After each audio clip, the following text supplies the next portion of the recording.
Hello and welcome to Todd Rolls Dice, where we are starting our coverage of the Helsmiths of Hashut. I'm gonna, at some point, get tripped up over the Hashut bit, so if it comes out wrong, please forgive me.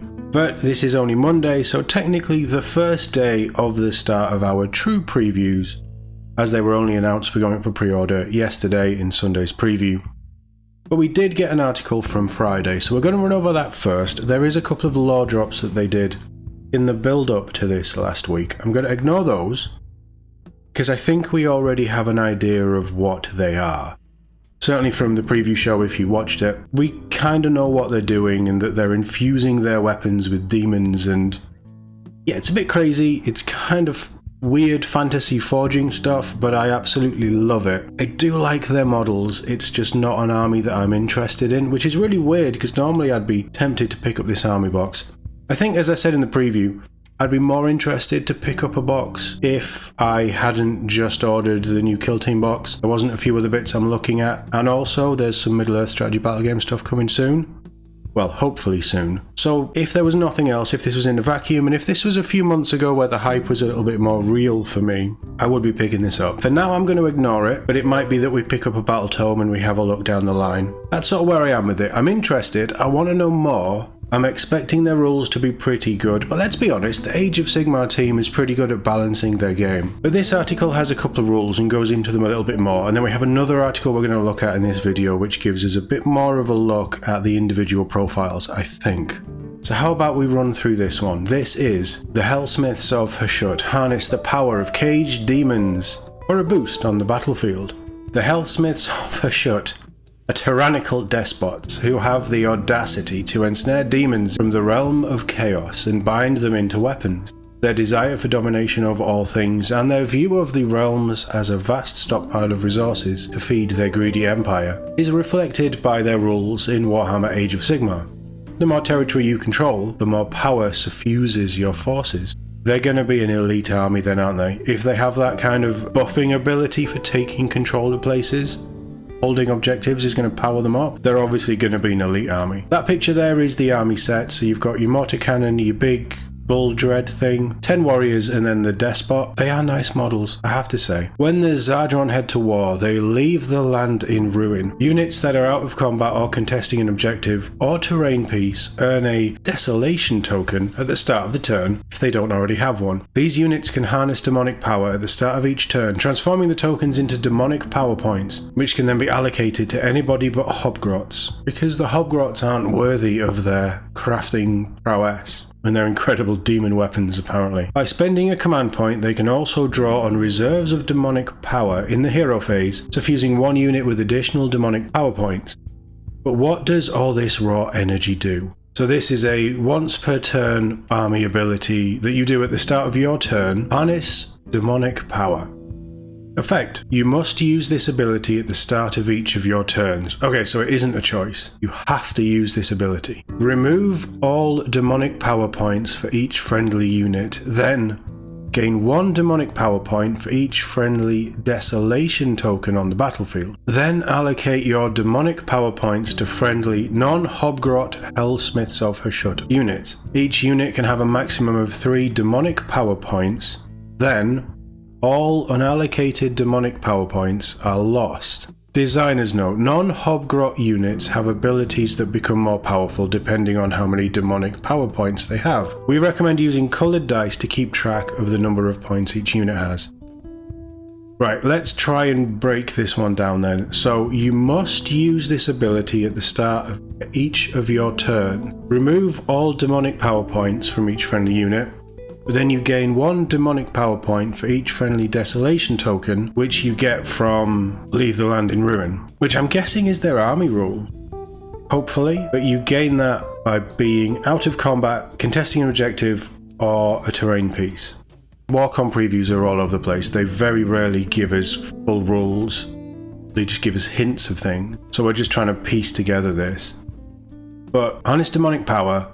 These power points boost up. They're basically, it's a riff on, well, my take of it is it's a riff on judgment tokens for the Leagues of Votann. But you have to do this at the start of every one of your turns. You remove all of your demonic power points, and then you gain the same amount of demonic power points that you have Desolation token. You then distribute those to units that are eligible. It feels like choosing whichever points go where, but each unit can have a maximum of 3. So if there's one unit that you want to be super powerful for a turn, you give them 3, and then you just divvy out the rest as and when you see fit.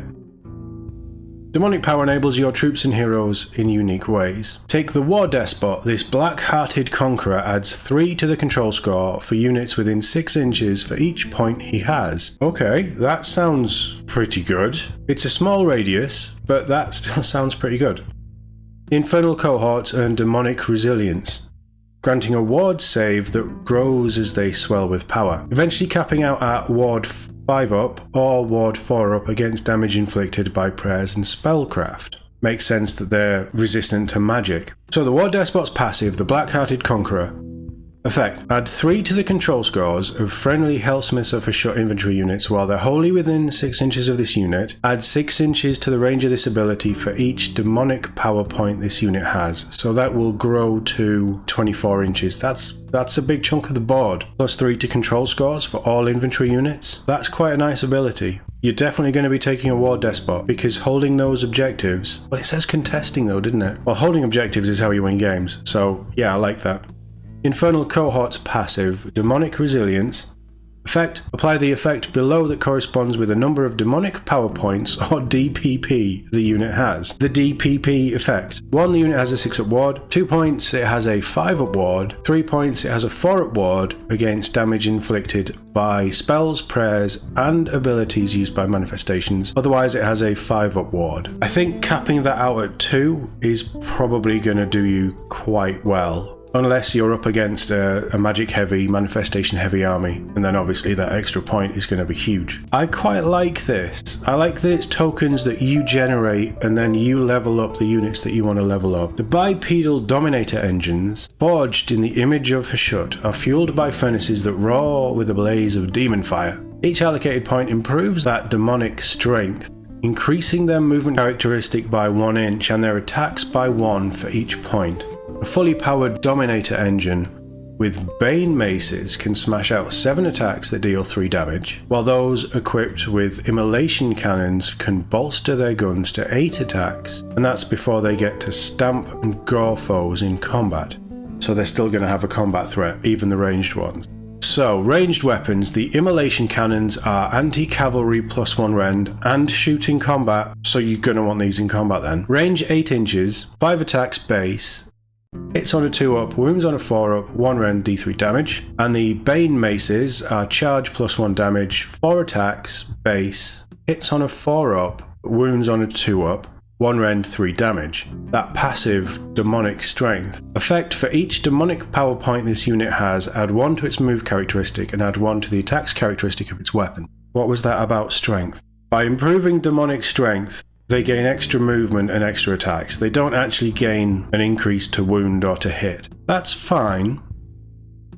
I mean, they sound pretty good. The Immolation Cannons sound really good, to be honest. I know it's swingy damage, but yeah, they have rules pretty much as good as I was expecting them to have so far. The Zardron Harness, the Law of Infernal Power for Demon Smiths, magical mastery over earth and fire. Halve the movement of enemy units with hateful fractures, or summon a wave of molten metal that can torch armor and flesh alike. So the first one, Hateful Fractures, goes off on a 6 up. It is their unlimited spell, and because it's a spell, you do it in your hero phase. Declare, pick a friendly Helsmiths of Hashut wizard to cast this spell. Pick a visible enemy unit within 18 inches of them to be the target, then make a casting roll of 2d6. Effect: halve the target's move characteristic until the start of your next turn. That's quite a nice unlimited spell. That's really going to be slowing down your enemy. That sounds really strong, actually. And then the other one, Molten Metal, is not unlimited, so it is a once per turn. Goes off on an 8+. Declare, pick a friendly Helsmiths of Hashut wizard, cast this spell, pick a visible enemy unit within 18 inches of them to be the target, and make a casting roll of 2d6. Effect: roll a number of dice equal to the unmodified casting roll, so minimum of 8. Inflict 1 mortal damage on the target for each roll that equals or exceeds the target's save characteristic. The heavier the armor,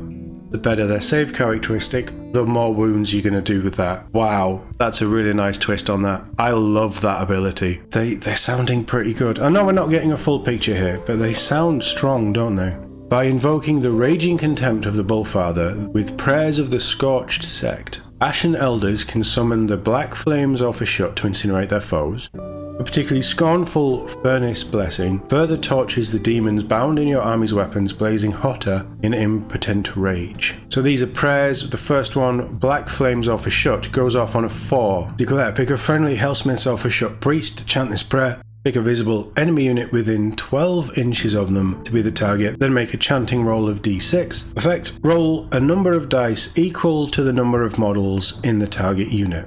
For each 5 up, inflict 1 mortal damage on the target. If the chanting roll was an 8+, inflict 1 mortal damage on the target for each 4 up instead. That's the unlimited one, so you can keep doing it. It might be one that you want to wait and power up first. It's still a nice little bit of chip damage. And then the other one, Furnace Blessing, goes off on a 4 as well, and this is a once per turn prayer. Declare, pick a friendly Helsmiths of Hashut priest to chant this prayer. Pick a visible, friendly Helsmiths of Hashut unit, wholly within 12 inches of them to be the target, then make a chanting roll of d6. Effect, add 1 to the range characteristic of the target's melee weapons for the rest of the turn.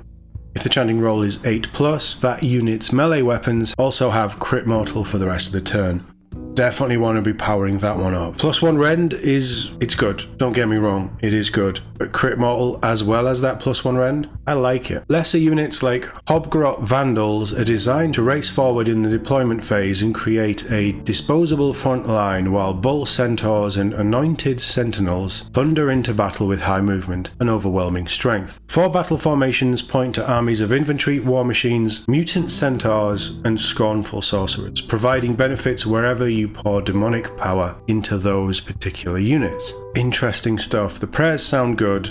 Not going by what WarCom is saying, because we know how loose their previews are. But actually reading these prayers, they're very nice. The spells seem really good. And I know there's usually 3, so we're missing 1. In each case, we're missing the other 1 per turn, like single use 1. Dominator engines, they sound interesting. Obviously we don't know their actual stats profile, but being able to boost their movement and their attacks, and they're already starting off with decent stats, hitting on 4s, but then they are wounding on 2s with 3 damage, and you're growing in attacks up to 7. I don't think that's too bad. And that actually, if they charge, it's 4 damage. That's good. That's very good. And then the immolation cannons, they sound like a standout because you've got that extra bit of firepower. You can also shoot in combat. You're not going to do as much damage, but still, they sound very nice. The infernal cohort, that sounds like a nice little increase to survivability while they're going through. And the war despot just sounds great. He sounds like a real buffing character. I wonder what he does in combat. He's probably going to be decent. He obviously has this big demonic weapon. He'll put out a lot of attacks, but you definitely want him just boosting that control score, I think. And if you do give him the 3 points, when you really need to hold an objective, because it reads like you reset every turn. Once you've done that bit, if you choose to put the 3 in there, 24-inch range of +3 to control score, you're going to be contesting, if not holding, those objectives. This is an interesting army ability. It sounds very strong, depending on what they do, but I do think that this is going to be quite an elite, quite a hard-hitting army. They'll be slow, I think, but I do have faith in the AOS team to actually balance this stuff against what's already there or what's coming. Well, and what's coming. And I don't think they're going to be overly powerful. They're obviously going to be powerful because they want to sell new units. This is a whole new army. This is a statement of intent for Age of Sigmar. But I don't think that they're going to be overpowered. They sound very good at the minute, but we need to see the rest of the stuff. Now, we do have another preview, so how about we jump over to that one? Because this is going to give us a bit of a look at the other units in a similar way. Still no firm stats, we're still not getting a lot of information. This is chosen to get you excited. But we'll run through this one. Pour scorn on the foes of Hashut with demon smiths, bull centaurs, and ashen elders. The Helsmiths of Hashut march in the regalia of opulence. Their finely crafted war machines belching gouts of demon fire overhead as they conquer new lands to strip and despoil. Still not sure what these half-pint despots are all about? There is a video, this article, both of these articles that we've covered are linked in the description below. if you want to check them out. The Helsmiths' tactics revolve around their relationship with the twin influences of all-consuming industry and the tyrannical ignorance of their god Hashut. The basics of their battle plan are illustrated here. That's only part of the story. While the despots, demon smiths and ashen elders all vie for control of their ziggurats, it is only the demon smiths who can create an infernal Taurus. And what an incredible model that is. I want one of these models. I think it would be I don't get excited about painting things. I think it would be an amazing thing to paint.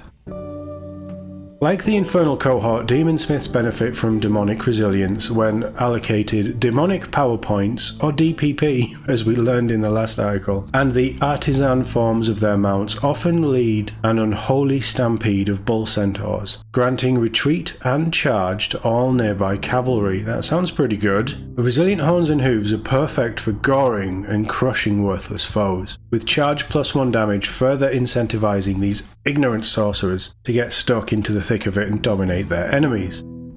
So, the Demon Smiths on Infernal Taurus. Melee weapons, we only have the horns and hooves, and it will degrade as it drops to probably below 4 wounds or below. They have charge +1 damage, which is good, it takes them up to damage 4. They're also companion attacks, but they have 6 attacks. They hit on 4s but wound on 2s with 2 rend, 3 damage base.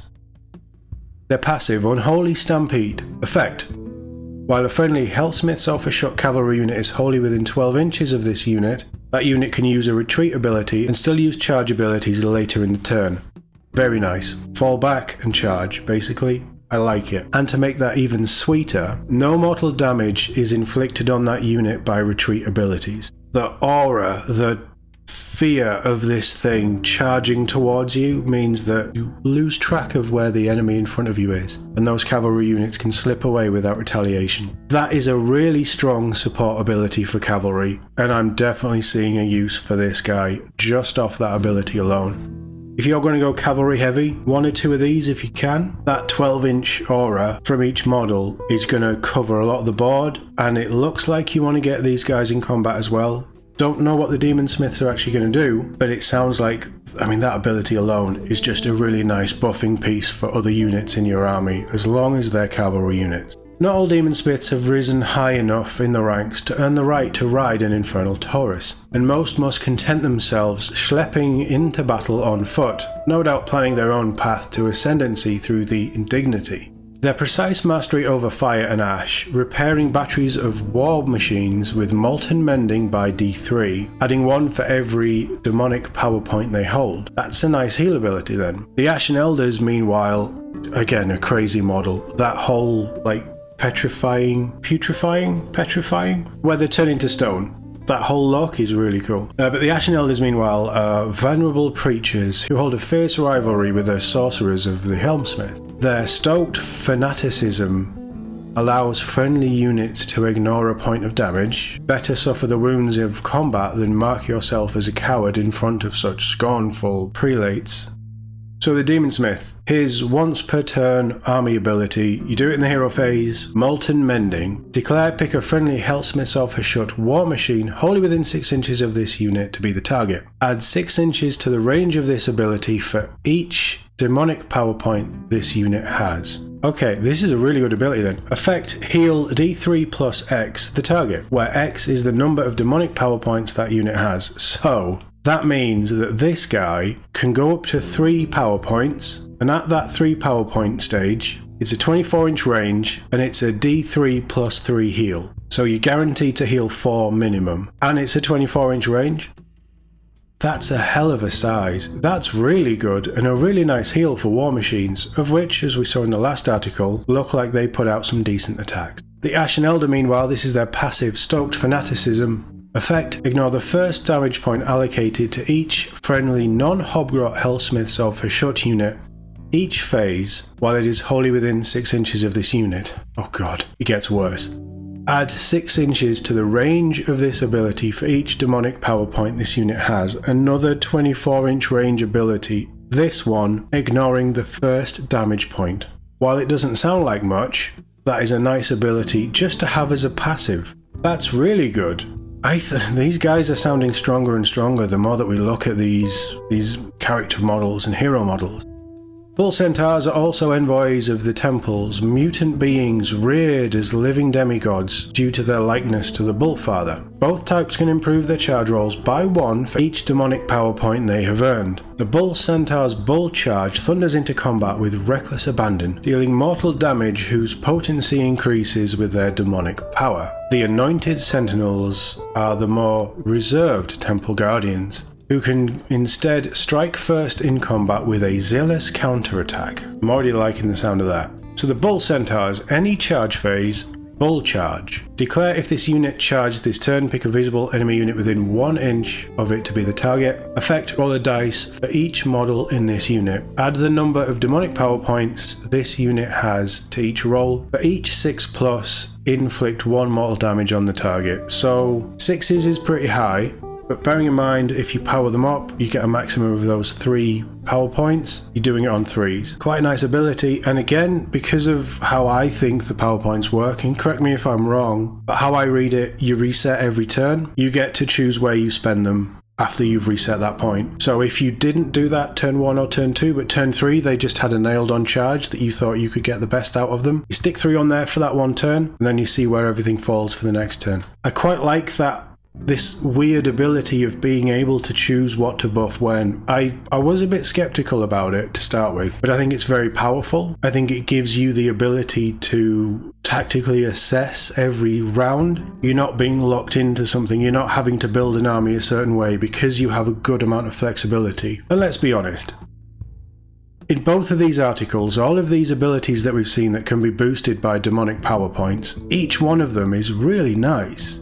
There's definitely merit for all of them that we've seen so far. We also have the Anointed Sentinels. Theirs is a reaction. You declared the counter-charge command for this unit. Zealous Counterattack. Effect, this unit has strike first for the rest of the turn. So if you counter-charge, which you probably want to do with them, it gives them strike first. Brutal. I like it. That's quite a nice maybe bodyguard unit as well. They're probably going to be hard-hitting. Not quite as armoured as the Bull Centaurs, but a nice little defensive ability that actually turns them into some possibly big offense. I like that too, and I love anything that gains you strike first. How do these units fit in with the rest of the Helsmiths forces? We've got a gaming expert from the Age of Sigmar community to compose their own thoughts. Look out for that later in the week. Hopefully there's more previews than that. I know they've got a lot that they want to preview this week, but hopefully we're going to get a bit more on the Helsmiths of Hashut. So far they're sounding pretty good. Not quite levels of Votan 9th release, broken good.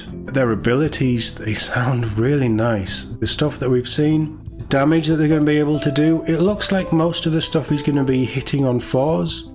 But wounding on 2s for the big stuff, and these are probably going to be hitting on 4s, wounding on 3s kind of thing. They're definitely going to be wounding on better than they hit, but their hit seems quite low, or high, depending on how you look at it. But these abilities, that Molten Mending, if you're running War Machines, is going to be invaluable. Stoke Fanaticism is pretty good. You're not going to want loads of those guys, but if you have an well, it's not even inventory, is it? It's units. That's just generally good. You power them up, that's just really nice. And the Bull Centaurs and the Anointed Sentinels also sound really good. This is going to be quite a strong army. Everything that we've seen leads me to think that this is definitely going to be one of those elite armies. Fewer numbers, but they're going to hit hard and they're going to power up over time. Not as much of a preview as I would have wanted. I hope that we get more through the week, and obviously we will be covering it on the channel. But from what we've seen, and the actual rules, I'm not talking about the article and how they've worded it. From the rules that we've seen that they've cherry-picked, they sound pretty good. Hopefully this is going to excite the people who want to get in with the Helsmiths of Hashut.